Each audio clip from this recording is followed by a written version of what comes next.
Happy Sunday. তখন ঘড়িতে হয়তো 8টা বাজে। ও আজকে উঠে গেছে। আগের দিন রাতে মৌরি ভিজিয়ে রেখেছিলাম, সেই জলটাই ওকে খাইয়ে দিচ্ছি। তারপর ছাদে নিয়ে গিয়ে ওকে ওর ব্রেকফাস্টটা করিয়ে দেবো। ও ছাদে খেলছে, ঘুরে বেড়াচ্ছে আর ওর ব্রেকফাস্টটা করে নিচ্ছে। তারপরে ওকে নিচে নিয়ে যাব।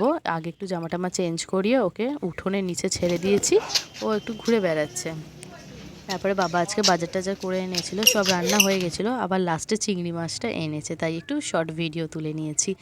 তো আজকের মেনুতে ছিল হচ্ছে ইলিশ মাছ ভাজা, ইলিশ মাছের বেগুন দিয়ে ঝোল আর চিকেনের ঝোল।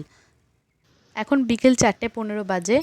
আমার আর মাঝে ভিডিও করে ওঠা হয়নি। ও এই উঠোনে একটু খেলাধুলার পর ওকে গা মুছিয়ে দেওয়া হয়েছিল। আজকে আর চান করানো হয়নি, কারণ কালকে সাবান মেখেছে যেহেতু। তারপরে ওকে চান টান করে ভাত টাত খাইয়ে ওকে ঘুম পাড়িয়ে দিয়েছিলাম দুপুরবেলা। তো বেশিক্ষণ ঘুমায়নি, কারণ বেলায় একবার ঘুমিয়ে নিয়েছে, তো তাই আর বেশিক্ষণ ঘুমায়নি। কিছুক্ষণ ঘুমিয়ে পড়ার পরেই উঠে পড়েছে। ততক্ষণে আমরা আমাদের লাঞ্চটা কমপ্লিট করে নিয়েছিলাম। তারপরে ও উঠে গেছে, কি করব, তাই একটু ছাদে নিয়ে এসেছি। আর ও না ছাদে থাকতে খুব ভালোবাসে, কারণ চারিদিকটা খোলামেলা গাছপালা আছে, তো আর বড় জায়গাও পায় দৌড়াদৌড়ি করার জন্য। তো ওকে জুতোটা পরিয়ে দিই, দিয়ে ওকে ছাদে ছেড়ে দিই। তো আজকের ভিডিওটা এই পর্যন্ত। Thank you.